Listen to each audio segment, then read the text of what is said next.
Hi, guys. Welcome. I'm Liz Wheeler. This is The Liz Wheeler Show. So what we're going to talk about today on the show, I'm sure you guys saw the videos from Boston Children's Hospital, right? The ones where doctors were talking about how they trans children, the surgeries that they perform on children, and how early children know that they're transgender. Libs of TikTok, kudos to her. She does fantastic work, obviously. She's the one who got these to go viral. She actually got the videos, or she got Boston Children's to respond to the videos going viral on children.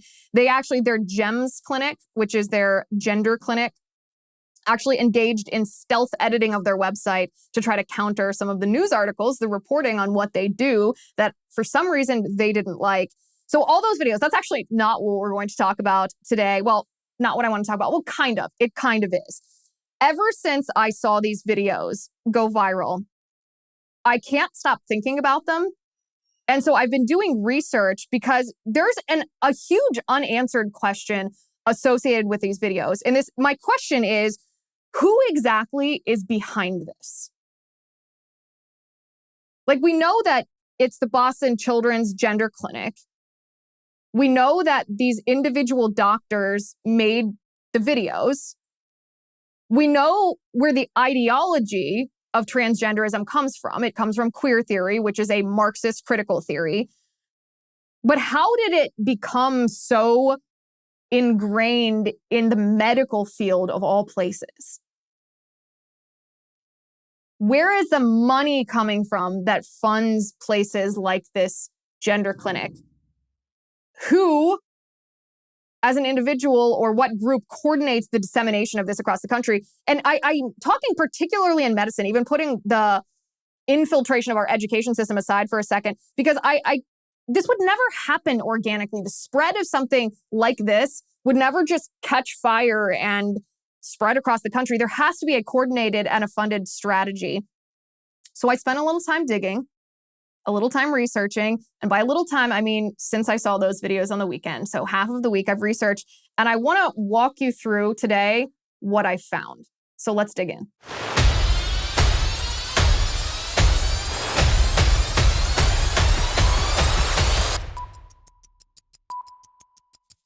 Okay, so I like Bambi because I understand how difficult HR can be for small business owners. Let me ask you this. Small business owners, have you ever had an issue with employee attendance? Have you ever had an employee altercation in the workplace? Have you ever been confused on how to handle a situation with an employee? The bad news is that one complaint against your company can turn your whole world upside down. The good news is Bambi is here to help small business owners implement good HR practices. Bambi is an HR platform built for businesses just like yours so that you can automate the most important HR practices and you get your own dedicated HR manager. This is how it works. First, Bambi's HR autopilot automates your core policies like workplace training and employee feedback. Then your dedicated HR manager will help you navigate the more complex parts of HR and guide you to compliance. They're available by phone, email, or real-time chat. As you know, an in-house HR manager can cost like $80,000 a year. Who can afford that? But with Bambi, your dedicated HR manager starts at just $99 a month. No hidden fees. You can cancel anytime. You run your business. Let Bambi run your HR. Go to Bambi.com/Liz right now for your free HR audit. It's spelled BAMBEE.com/Liz. Bambi.com/Liz. Also, by the way, before we get to the Boston Children's and what's behind that and where the money comes from and who exactly is sponsoring all of this, also, Liz Cheney lost. Liz Cheney, ding dong, the witch is dead. The Wicked Witch is dead. I feel like we should have played that video from The Wizard of Oz here. Liz Cheney lost her primary by 35 points. This was not a small loss. This was, I think, the dictionary definition of a drubbing. A drubbing. It's going to be bam, Liz Cheney's face. Liz Cheney's face in that dictionary. This is so fantastic. This is so fantastic for our movement. It's so fantastic for our country. It's something that Liz Cheney has earned. This is a defeat that she richly deserved. And I could not get past her own concession speech. I don't know if you saw the speech that she gave after she lost, but it shows a woman completely disconnected from reality, completely clueless as to what the American people care about, and completely dismissive of the truth. This is Liz Cheney saying that her loss was really a victory. 2 years ago, I won this primary with 73% of the vote. I could easily have done the same again. The path was clear. but it would have required that I go along with President Trump's lie about the 2020 election. It would have required that I enable his ongoing efforts to unravel our democratic system and attack the foundations of our republic. That was a path I could not and would not take.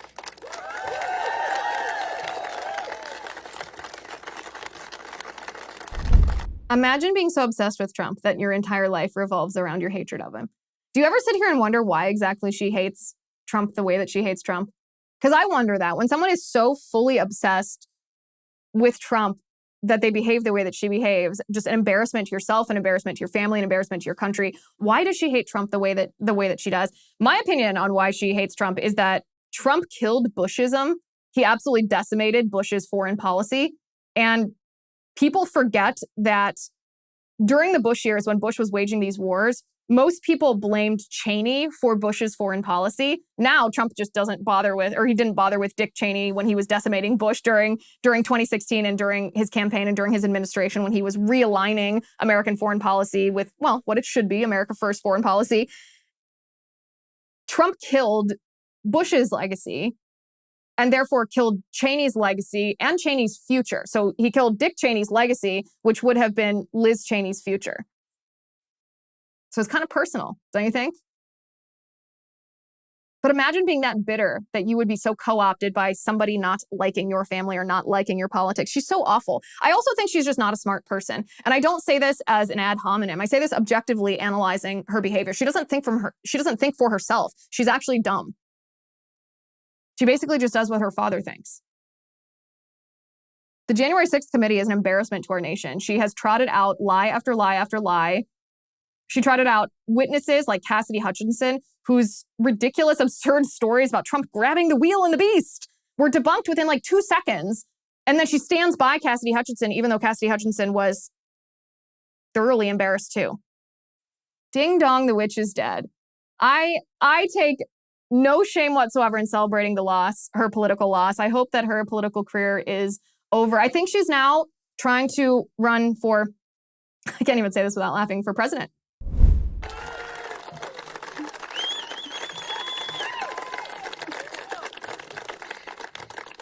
The great and original champion of our party, Abraham Lincoln, was defeated in elections for the Senate and the House before he won the most important election of all. Lincoln ultimately prevailed, he saved our Union, and he defined our obligation as Americans for all of history.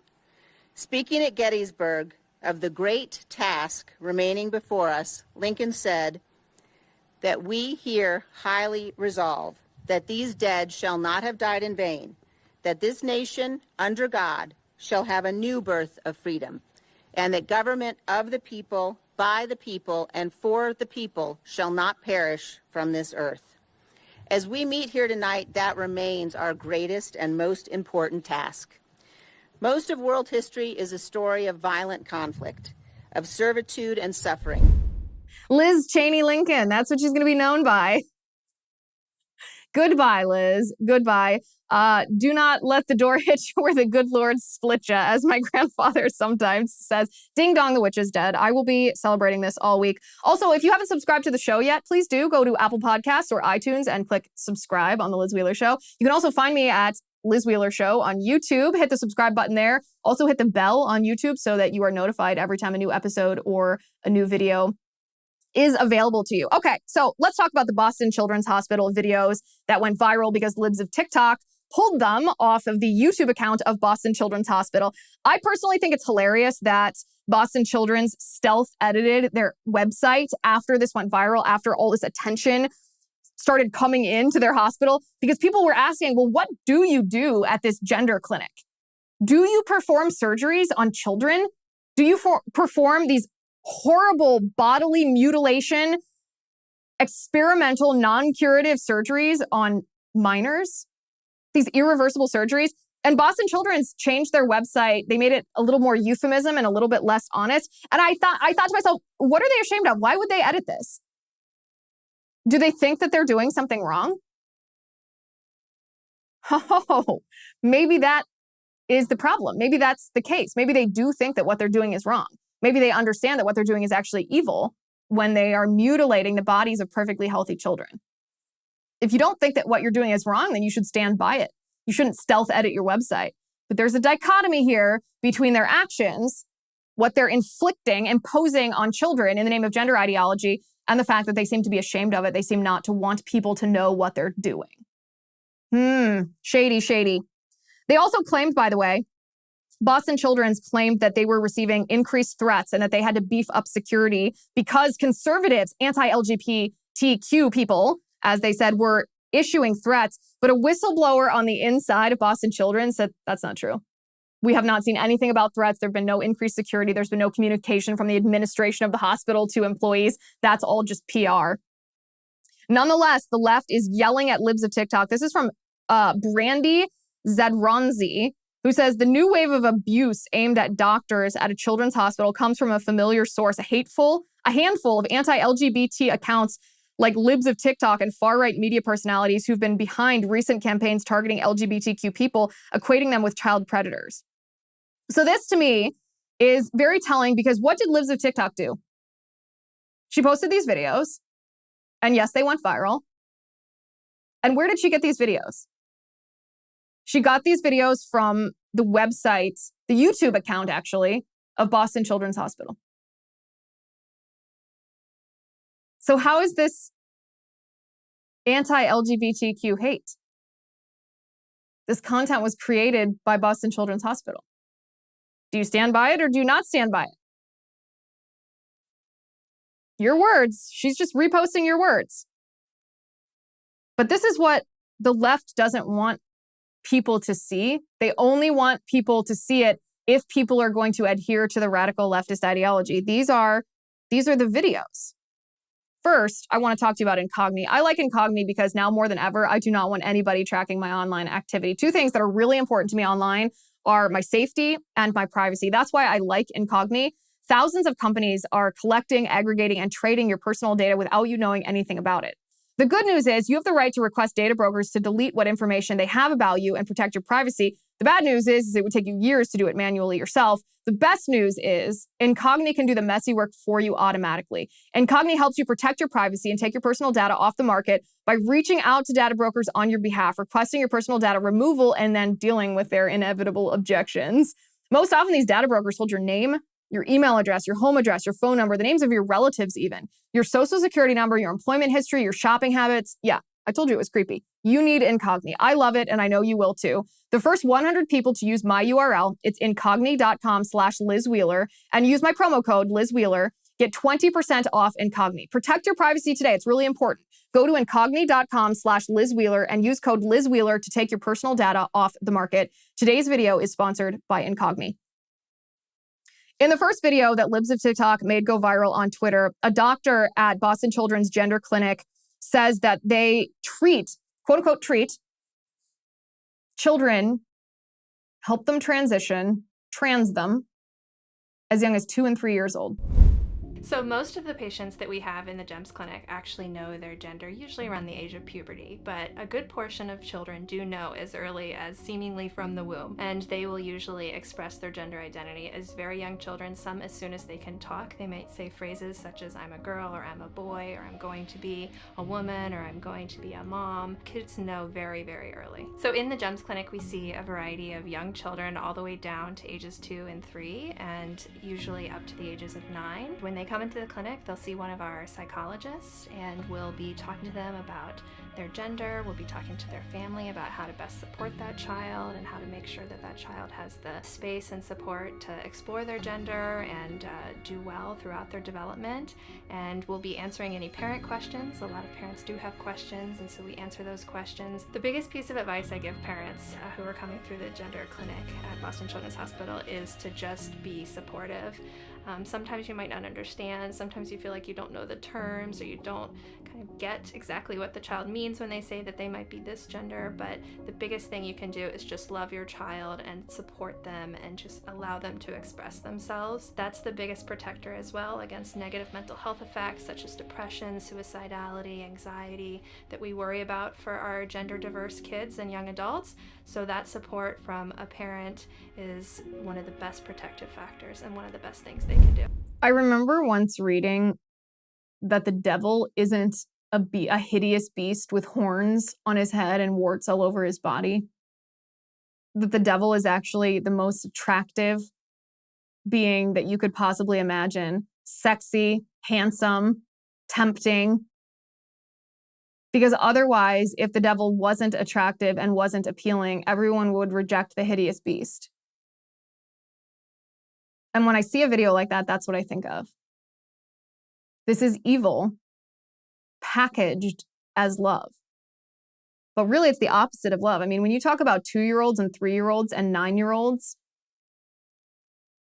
in these gender clinics, it's not even a matter of, oh, children are children, and because they're children, they can't consent to bodily mutilation, and parents shouldn't be allowed to inflict this on their children. First of all, there's no such thing as being transgender. There is gender dysphoria.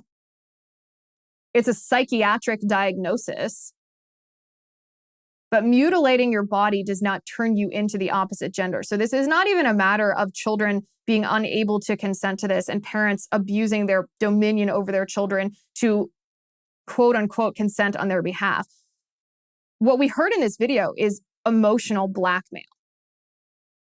Telling parents that if they don't cooperate with the gender clinic, with this ideology, that it's going to be their fault when their children commit suicide.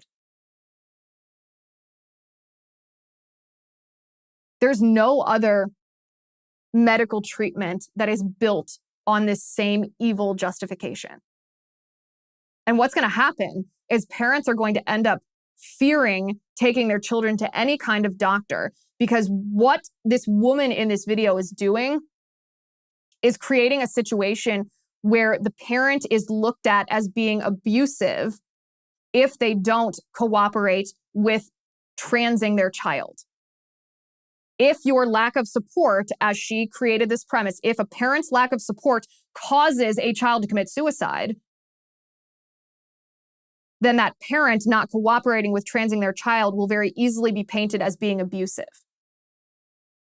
And what happens when a parent is abusing their child is that justifies the state stepping in to investigate and possibly seizing custody of that child. And so what's going to inevitably happen is parents are going to fear taking their kid to any doctor, specifically if their child has a mental health issue, because the medical industry is painting dissenting parents, parents who believe in biology and science, as being abusive parents, which could lead to the parents losing their children to these radical leftists. Another doctor is telling parents in these videos what signs in young children are indicative of that child being transgender. A child will often know that they are transgender from the moment that they have any ability to express themselves, and parents will often tell us this. We have parents who tell us that their kids, they knew from the minute they were born practically, and actions like refusing to get a haircut or standing to urinate, trying to stand to urinate, refusing to stand to urinate, trying on siblings' clothing, playing with the quote opposite gender toys, things like that. There is more and more a group of adolescents that we are seeing that really are coming to the realization that they might be trans or gender diverse a little bit later on in their life. So what we're seeing from them is that they always sort of knew something was maybe off and didn't have the understanding to know that they might be trans or have a different gender identity than the one they had been assigned. So that is a growing population that we are seeing, and that's being recognized as being trans and able to be treated. Can you imagine if every child who resisted a haircut or every child who played with the opposite gender toys was considered transgender? Literally every single toddler. This is all toddlers. So are they saying that all toddlers are trans? Well, that's actually, I'm not saying that in a pithy manner. That's actually the point, right? They want every single toddler to be gender neutral because that's the only way that they can destroy objective reality, that they can destroy gender, is if every single person is a part of this. Every single, not just adult embracing an ideology, not just adolescent being indoctrinated in it, but every toddler being raised and reared as if gender is a social construct, as if there is no such thing as gender, as if their body and their DNA mean nothing, as if they can simply choose whether they're a boy or a girl. This is literally the point. She gives it away here. Then these doctors talk about what follows, what they do in response to these toddlers and young people and adolescents suffering from gender dysphoria, or not. Maybe they're just toddlers who said, hey, I'm a boy. Oh, you're a girl. Or I don't want a haircut. Every little boy in the country has resisted a haircut. This is what the doctors do in response to this. Gender-affirming hysterectomy is very similar to most hysterectomies that occur. A hysterectomy itself is the removal of the uterus, the cervix, which is the opening of the uterus, and the fallopian tubes, which are attached to the sides of the uterus. Some gender-affirming hysterectomies will also include the removal of the ovaries, but that's technically a separate procedure called a bilateral oophorectomy. And not every gender-affirming hysterectomy includes that, and people who are getting gender-affirming hysterectomies do not have to have their ovaries removed. This is literal child abuse. These doctors belong in prison. This is intentional mutilation of a perfectly healthy body. This violates every tenet of medicine that every doctor in the history of the world has ever promised, taken a vow, adhered to, except doctors who have experimented on people for their own evil intentions. This is like unspeakable. But it's very interesting that you hear her say that they take out your uterus, which, by the way, has other terrible, I don't even want to say side effects because it's repercussions. Your chances of cancer, your chances of Alzheimer's increase drastically after a hysterectomy. But you notice how they say, well, it's not the ovaries that are always removed. The distinction that she makes there is not accidental. It's very intentional because the fertility industry, which is also largely unethical, wants you to freeze your eggs, to pay tens of thousands of dollars to do this, and then to pay additional tens of thousands, if not hundreds of thousands of dollars for surrogacy. So they profit off of destroying your fertility, but they leave the ovaries in there so that they can profit again off of your desire to have children, because it's an innate desire in all of us. That's what they do to girls. This is what they do to boys. A phalloplasty is a procedure to basically create a penis or a phallus for an individual who was born biological female and who seeks transition to a male gender. The procedure is done with plastic surgeons and urologists. The urologists manipulate the tissues in the surrounding area to lengthen the urethra. A new scrotum is created, and some of the anatomical parts of the female anatomy are removed. The plastic surgeons are in charge of creating a new tissue that will ultimately meet the lengthened urethra and the additional tissue that's been moved to create the neophallus. We typically utilize tissue from elsewhere. For example, the forearm or the thigh is used. The plastic surgeons are also responsible for providing sensation by doing the nerve coaptation so that the new phallus will have sensation, and also responsible for reestablishing the blood supply and also to shape it in a way that appears more physiologically and anatomically like a natural one. These doctors should be institutionalized. They're mutilating people who suffer from mental health issues, and they're the ones who should be institutionalized for severe mental health issues. They're playing God. They're harming other people. It's so awful. How did this happen? How did this become a thing in our medical industry? We're finally going to get to that. I'm going to talk to you about that. But first, I want to talk to you about Genucell. I love Genucell plant stem cell therapy. I've used it all over my face, under my eyes. It cleared up the dry flakiness and even reduced my forehead lines. Someone even asked if I had work done. No, just Genucell. Thank you. That, my friends, is a testimonial from Samantha, who lives in Arcadia, California, raving about her transformative results. Genucell has sold over 1 million products to women and men across this great country of ours who love the results. We're talking fine lines, forehead wrinkles, dark spots, sagging jawline, and even those annoying bags and puffiness gone without risky procedures.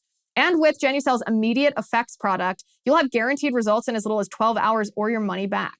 Now you can see the difference for yourself with 65% off their most popular packages at Genucel.com/Liz.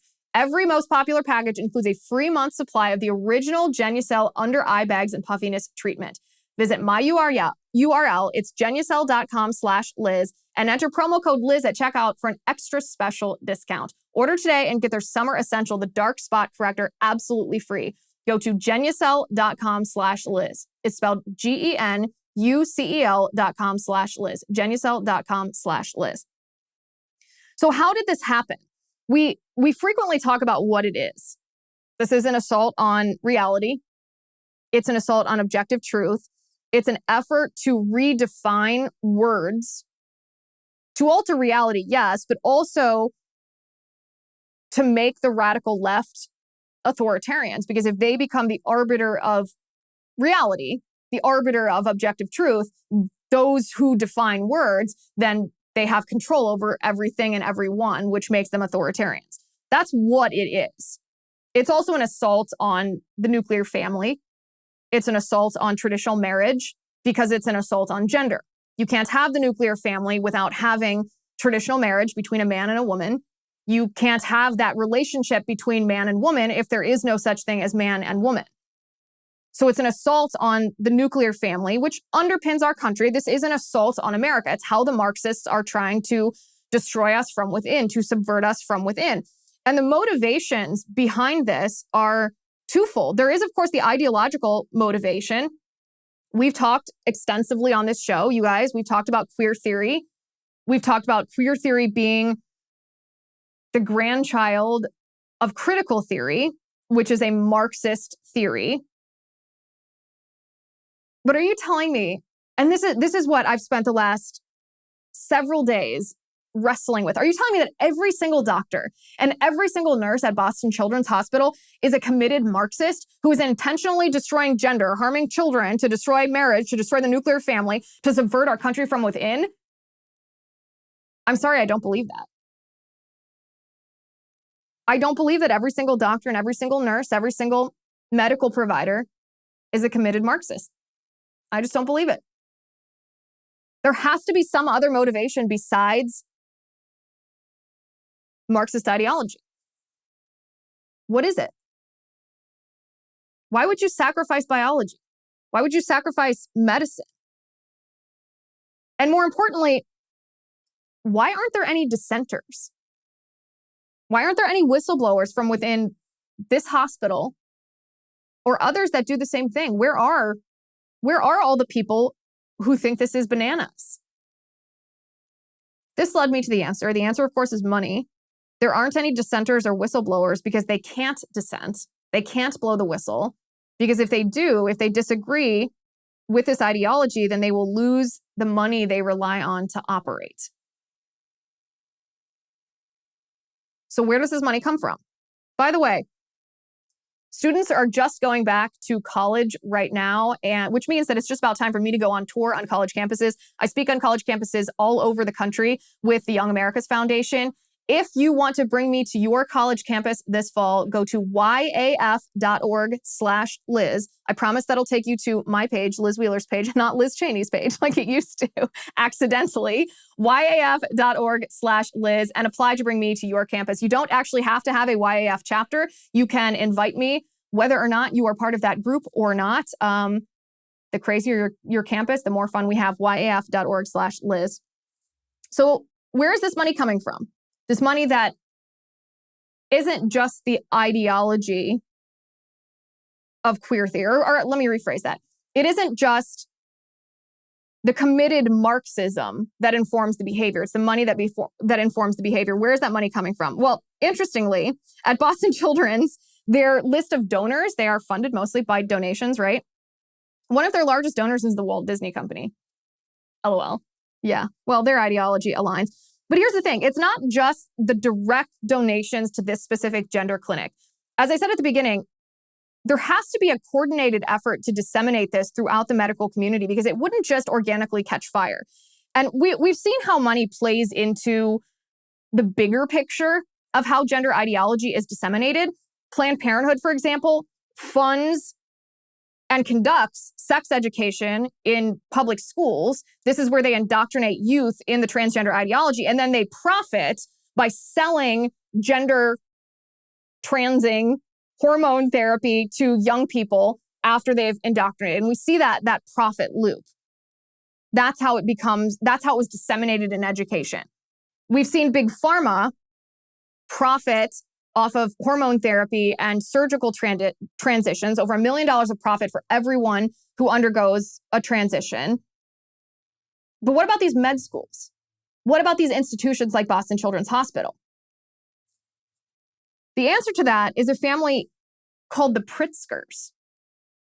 You've probably heard of them. J.B. Pritzker is the governor of Illinois. He's a very close pal of Barack Obama. In fact, the Pritzkers are one of the richest families in the entire United States. They fly under the radar a little bit, even though they are also active in politics. The Pritzkers' money was an enormous contributing factor in the election of Barack Obama. Very, very powerful people behind the scenes.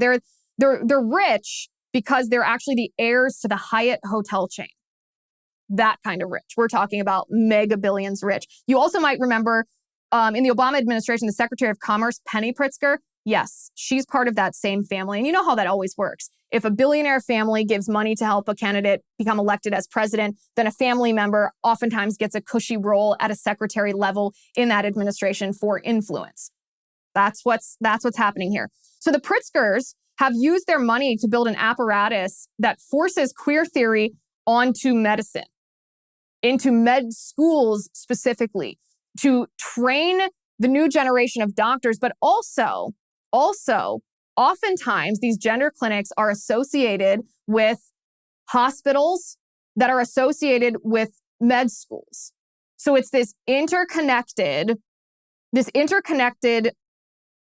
net of academic institutions where these ideas fester that are then disseminated into not only the doctors and nurses who are being trained by these medical schools, but also to the hospitals that rely on the donations from the very wealthy families to operate their hospital. And they can't push back on the ideology that comes with the money or else they'll lose the money.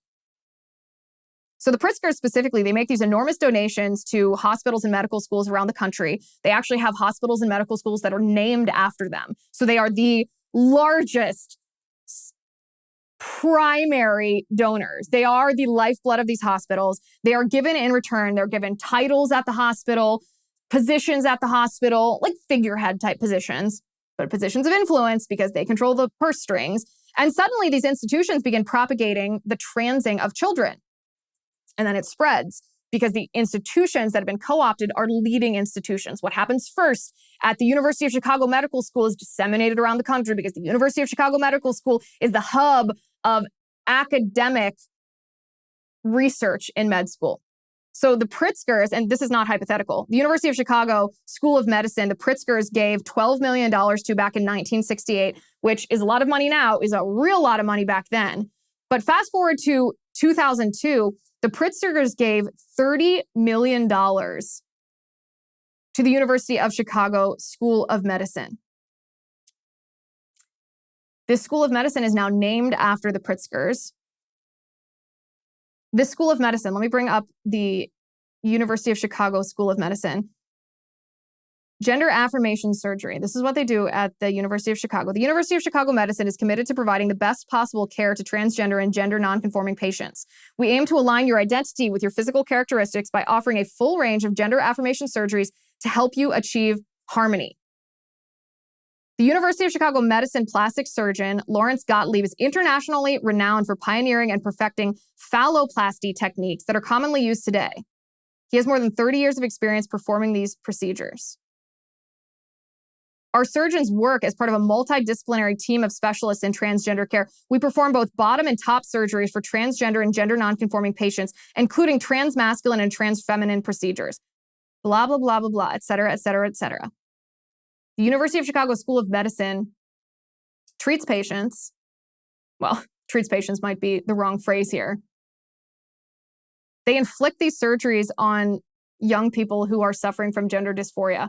And this is largely funded by the Pritzkers. This is named after the Pritzkers. Similarly, at the University of California in Los Angeles, at the Ronald Reagan Medical Center, it doesn't bear the name of the Pritzkers, but it does do the work of the Pritzkers. In 2008, the Pritzkers gave tons and tons of money to this. This is one of the institutions where they hold various titles. The Department of Obstetrics and Gynecology started advertising to young women how they can go through transing surgery to, quote unquote, become men. They call this gender affirming care. These are two examples. So J.B. Pritzker is the governor of Illinois. He has a cousin who goes by Jennifer Pritzker, but Jennifer Pritzker was not born Jennifer Pritzker. Jennifer Pritzker was born James Pritzker. James Pritzker was a colonel in the Illinois Army National Guard, married, had 3 children, and then halfway through his life, he decided to trans and live as a woman called Jennifer. Jennifer Pritzker gives an enormous amount of money to medical schools and hospitals and institutions across the nation who invariably, upon acceptance of this money, start pushing the transing of young people. Jennifer Pritzker founded an organization called the Tawani Foundation, which has given money to Howard Brown Health, Rush Memorial Medical Center in Chicago, the University of Arkansas Medical Science Foundation Fund, the University of Minnesota's Institute for Sexual and Gender Health, after which each and every one of these institutions started to advertise, quote unquote, gender care. Gender creative children is what these websites describe young people who they are trying to get as clients. The Pritzkers also gave money to the University of Minnesota National Center for Gender Spectrum Health. This is an organization that shows the ideology of Jennifer Pritzker and the Pritzker family, because this institution rejects the idea that gender and sex are the same thing, which they are. You and I know that they are. This organization posits that gender is not only a spectrum, it's fluid, and that you are what you feel. Then we come back to this GEMS clinic at Boston Children's Hospital. The GEMS clinic is this is how they describe themselves on their website, the first major program in the U.S. to focus on gender diverse and transgender adolescents. Since that time of their founding in 2007, we've expanded our program to welcome patients from ages 3 to 5. The first clinic of that type in the Midwest, it's called the Gender and Sex Development Program at Lurie's Children's Hospital. This opened in Chicago with a $1 million gift from the Pritzkers. This, by the way, doesn't even include, this is just how the Pritzkers have built this apparatus where they take their enormous amounts of money and they give it to hospitals and medical schools and gender clinics. And they essentially buy them off, right? If you give this amount of money, then these places aren't going to question what you tell them to do, or else they will risk losing the money. That's why there's no dissenters. That's why there's no whistleblowers. This money comes with strings attached. This is how they've infiltrated the medical industry, hospitals, and medical schools. But this doesn't even include how they've infiltrated the educational institutions, how they've infiltrated politics. J.B. Pritzker signed bills into law mandating radical sex ed in school. I'm talking radical gender theory being indoctrinated in little kids. The Pritzkers have given $25 million for early childhood education endeavors, which is how they've infiltrated education. They give money to med schools who risk losing the money if they don't surrender the science to this ideology. And it's all right here. You just have to look for it. This is what I found. The only question that I still have is, why are these people doing this? Like, where is this coming from? Are the Pritzkers committed Marxists? All of them? Here's what I mean. Take George Soros as an example. We know what George Soros believes. He's told us. We know what his ideology is. We know what his goal is. We know why he spends money on certain different endeavors, because it serves the political agenda that he's already told us that he embraces. Whether that's open borders, mostly open borders, whether it's progressive prosecutors, we know who George Soros is. We know what his ideology is. We know why he does what he does. The same with the Clinton Foundation. The Clinton Foundation tries to be euphemistic about what they do. Oh, we help AIDS in Africa. Yeah, sure you do. That's what you call taking advantage of Haiti after the earthquake. But we know what the Clinton Foundation does because we've seen enough. We've seen enough slips of the tongue. We've heard Bill Clinton and Hillary Clinton, when they thought that no one else was listening, what they've said. We know what the Clinton Foundation does. And Bill Gates is another perfect example of this. He pretends that he's helping humanity, but he's told us what he's actually trying to do. He's told us about his weird social engineering agenda, how he wants to restructure the entire world. We understand what Bill Gates' agenda is. When he says, oh, I'm creating these vaccines, we know he wants to use it for population control. He told us. But what about the Pritzkers? We don't have that same information here on the Pritzkers. We don't have those same crazy quotes, those same moments of indiscretion where they admit what their agenda is. We don't have those same op-eds that we have from George Soros.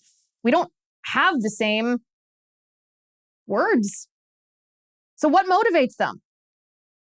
Jennifer Pritzker, Tranny Pritzker, obviously there's a personal aspect to that. This is a deluded individual who perhaps, maybe we shouldn't underestimate the power of the personal here. This person wants to buy validation for their own delusion. Maybe that's partially motivating, but the entire family has been co-opted by this. I'm sorry, that's not quite enough for me. There must be something else motivating. This is the question that still needs to be asked. We need to know why the Pritzkers are doing this. We need to know what the Pritzkers believe. And most importantly, we need to know what's coming next from the Pritzkers. They're an incredibly powerful, incredibly wealthy family who has constructed an apparatus using their immense wealth, buying off medical schools and hospitals and institutions that run gender clinics to push the transgender ideology, not just in the philosophical, ideological form, but in the practical form on young people. Adolescents, youth, all the way down to 2 and 3 years old, and this is evil. We'll keep looking. Thanks for watching today. Thanks for listening. I'm Liz Wheeler. This is The Liz Wheeler Show.